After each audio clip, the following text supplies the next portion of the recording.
अस्सलाम वालेकुम, मैं हूं आबिद अंदलीब। नाज़रीन, अब तो बड़े घर से भी गवाही आ गई है कि इस मुल्क का वाहिद हल इलेक्शन है और इलेक्शन ही हो रहे हैं। हम आपको कई दिन से ये कह रहे हैं कि बैकडोर राब्ते हो रहे हैं और हर गुजरते लम्हे के साथ उन राब्तों के अंदर शिद्दत आ रही है। कुछ स्पाइलर्स बीच में बैठे हुए हैं, वो इन तमाम मुज़ाकरात को ख़राब करते हैं। वो उनकी कुछ ख्वाहिशें कुछ ऐसी हैं कि वो हुकूमत तो कर लें, लेकिन उस हुकूमत के शौक़ में चाहे पूरा मुल्क लुट जाए, चाहे पूरे मुल्क में आग और खून की होली खेली जाए, लेकिन उनका शौक़ इससे ज़्यादा मोतबर है। लेकिन अब जो बड़े घर वाले हैं वो भी इसके ऊपर बहुत परेशान हैं कि इलेक्शन होंगे, और बैकडोर राब्तों का इल्म रखने वाले लोग अब ख़ुद ये बात कह रहे हैं।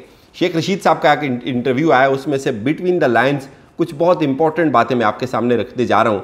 एक तो जहाँ से उन्होंने बात शुरू की, उन्होंने बात ही यहाँ से की कि पहले ये हमें सिलेक्टेड कहते थे, अब हम इनको सिलेक्टेड कहते हैं। अगर आप इसी बात की मानवियत के ऊपर गौर करें, पहले सिलेक्टेड इमरान खान को इसलिए कहा जाता था कि इमरान खान को लोग ये सोचते थे कि फ़ौज लेके आई है, लेकिन हकीकत का इससे कोई ताल्लुक़ नहीं है। जबकि अब जो इमरान खान की जो पार्टी है, जो तहरीक इंसाफ वाले हैं, वो इस हुकूमत को सिलेक्टेड कहते हैं। तो आप मतलब समझ जाएं कि इससे क्या मुराद है। फिर इसको साथ साथ वो सिलेक्टेड ही नहीं कहते, वो इसको इम्पोर्टेड भी कहते हैं। शेख रशीद ने बिल्कुल खुल के कहा कि मुल्क के अंदर इलेक्शंस हो रहे हैं और इलेक्शंस में 31 मई से पहले होते देख रहा हूँ। हमारे अपने सोर्सेज भी ये बात कह रहे हैं। शेख रशीद तो वो ये दावा कर रहे हैं कि वो ख़ुद इस मुज़ाकराती टीम का हिस्सा हैं। उन्होंने कहा कि मैं आपको बहुत बड़ी खबर दे रहा हूँ, मैं राब्ते में हूँ और ये 20 दिन के अंदर अंदर जो है वो इसका हल निकल आएगा। बस कुछ लोगों को अब मज़ीद जो है वो इसके ऊपर कायल करना रह गया है। उन्होंने ये बात खुल के कही कि अगर हम नहीं रहे तो ये भी नहीं रहेंगे। ये भी बहुत बड़ा मानी खेज जुमला है।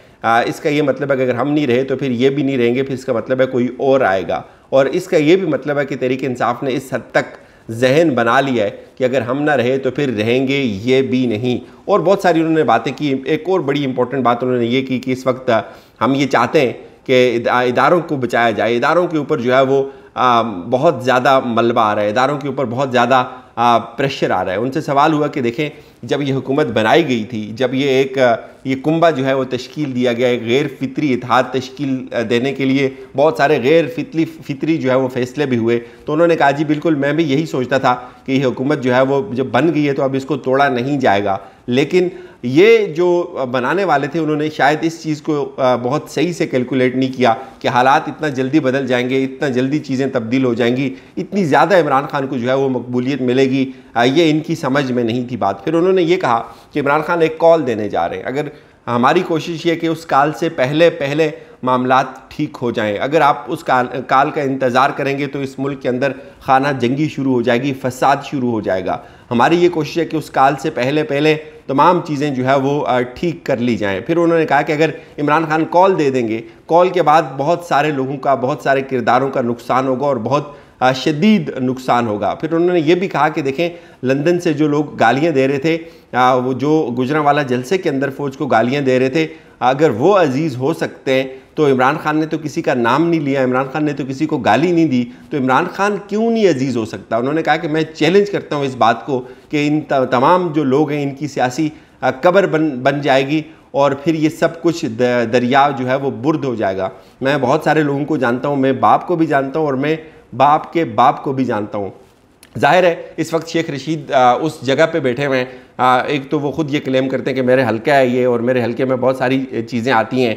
मेरे हल्के में 111 ब्रिगेड भी आता है, GHQ भी आता है, और इसमें किसी को कोई शक नहीं होना चाहिए कि शेख रशीद ने हमेशा पिंडी की सियासत की है। वो ख़ुद ये कहते हैं कि मैं पिंडी की सियासत करता हूँ, मैं पिंडी के बहुत करीब हूँ। तो वो इस बात का दावा कर रहे हैं कि मैं इन तमाम मामलात को जो है वो एक सोल्यूशन की तरफ लेके जा रहा हूँ। मैं इस पूरी जो क्राइसिस इस वक्त है, एक डेडलॉक जो बज़ाहिर नज़र आ रहा है, ये डेडलॉक है नहीं है। मुज़ाकरात हो रहे हैं, बातचीत चल रही है और शेख रशीद उस सारी जो मुज़ाकराती अमल है उसका हिस्सा बने हुए हैं। उन्होंने कहा कि ये तो अभी 11 करोड़ इमरान खान के हक़ में जो लोग निकले हुए हैं, इसको किसी ने एज्यूम नहीं किया हुआ था। अब तो इन लोगों की आँखों के अंदर जो है वो पत्थर हैं, इन लोगों की आँखों के अंदर बारूद है और इदारों के ऊपर जो है वो प्रेशर आ रहा है, मलबा बढ़ रहा है। तो इन सब लोगों को जो है वो सोचना चाहिए। हमारी ये कोशिश है कि पाकिस्तान की जो फ़ौज है उसके ऊपर आंच ना आए। और इमरान खान अगर कॉल दे देते हैं तो आप फिर ये चीज़ जहन में रखें कि कॉल में क्या होगा जब लोग बाहर निकलेंगे, जब लोग लॉन्ग मार्च करेंगे। और फिर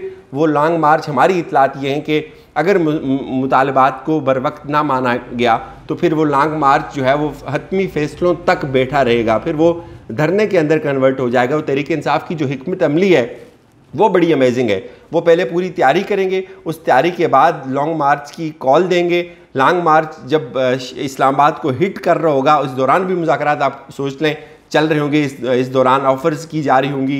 एक प्रेशर जो है वो आज के प्रेशर को आप 200 से मल्टीप्लाई कर लें, उस वक्त इतना ज़्यादा प्रेशर होगा। उस वक्त सारी चीज़ें, अभी तो सोशल मीडिया पे और कुछ गुमनाम लोग जो है वो ये सारी चीज़ें कर रहे हैं, लेकिन उस वक्त ये सब चीज़ें तकरीरों का हिस्सा बनेगी। जलसों के अंदर जो प्रोटेस्ट होंगे, जो रैलियाँ निकलेंगी, जो बैनर्स आएंगे, तो वो सब लोग अब इस चीज़ को देख रहे हैं कि ऐसा नुक्ता ना आए जहाँ बिल्कुल बात जो है वो पॉइंट ऑफ नो रिटर्न के ऊपर चली जाए। और ये एक वजह मैं आपको बताऊं, मैंने कुछ दिन पहले भी वीडियो की थी कि अब इमरान खान ने अपनी जो तोपों का रुख है वो दूसरी तरफ कर लिया, हुकूमत की तरफ कर लिया। अब वो इस्टेब्लिशमेंट को टारगेट नहीं करेंगे। खैर, इमरान खान ने तो खुद ज़ाती तौर पे पहले भी नहीं किया, लेकिन उनके कुछ लोग ऐसे थे बीच में।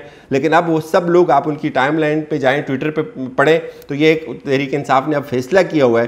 तहरीक इंसाफ अब किसी किस्म का कोई, ये उनकी सियासी एक पॉलिसी और एक हिकमत अमली है उनकी कि अब किसी किस्म की कोई इशारों कुनायों के अंदर भी जो है वो बात फ़ौज के ख़िलाफ़ नहीं की जाएगी। शेख रशीद ने यह भी कहा कि हम इदारों को बचाना चाह रहे हैं और हम सब चाहते हैं कि इसका एक हल निकले। फिर उनसे सवाल हुआ कि क्या आप राब्ते में हो, तो उन्होंने कहा जी बिल्कुल, मैं ये बात नहीं बता सकता मैं राब्ते में हूँ, लेकिन मैं रोज़े से हूँ, लेकिन इसका मतलब ये है कि वो राब्ते में है और हमारे सोर्सेज भी यही कह रहे हैं कि वो राब्ते में है। और फिर उन्होंने ये भी कहा कि इनकी नस्लें जो है वो याद करेंगी कि इनका किससे पाला पड़ा था। कोई बड़ा आदमी जान से जा सकता है, इन लोगों की आंखों में बारूद है। और एक दफ़ा फिर अगर इन लोगों ने इलेक्शन को लेट करने की कोशिश की तो इस मुल्क के अंदर झाड़ू फिर जाएगा। 2 बार उन्होंने ये बात की कि अगर हम नहीं रहे तो रहेंगे वो भी नहीं।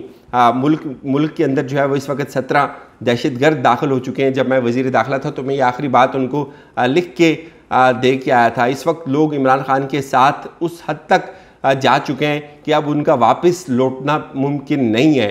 हम जो सबसे इम्पोर्टेंट बात थी मेरे ख्याल में, वो बात कर रहे थे कि नवंबर से पहले इलेक्शन करवाकर बाइज़्ज़त अपनी इज़्ज़त में जो है वो इजाफा करें। तो उनकी मुराद definitely chief of army staff general Qamar Javed Bajwa साहब थे, वो उनको मुखातिब कर रहे थे। और एक बात मैं आपको और बताऊं, कल एतजाज़ हसन साहब ने इंटरव्यू दिया था तो उन्होंने भी ये बात की थी कि इलेक्शन कॉल होंगे, लेकिन इलेक्शन कहीं और से कॉल होंगे। तो इस वक्त जाहिर है इस पाकिस्तान की जो इस्टेब्लिशमेंट है उसका एक बहुत कलीदी रोल है, वो न्यूट्रल नहीं रह सकते, उनको अपना किरदार अदा करना होगा। और मुल्क जिस तरह से, जिस अफरा तफरी के अंदर मुब्तला हो गया हुआ है, जिस गैर यकीनी सूरत हाल के अंदर मुब्तला हो गया हुआ है, ये सिर्फ पाकिस्तान के अंदर का क्राइसिस नहीं है। पाकिस्तान की अंदर की आवाम जो है वो इस पे परेशान नहीं है, इस पे पूरी दुनिया की नज़रें कि ये कैसी अनहोनी हो गई कि आपकी पूरी काबीना के ऊपर जो है वो केसेस हों। काबीना अगर 36 लोगों की है तो उसमें से 24 लोग ऐसे हों जो ज़मानतों के ऊपर रिहा हों।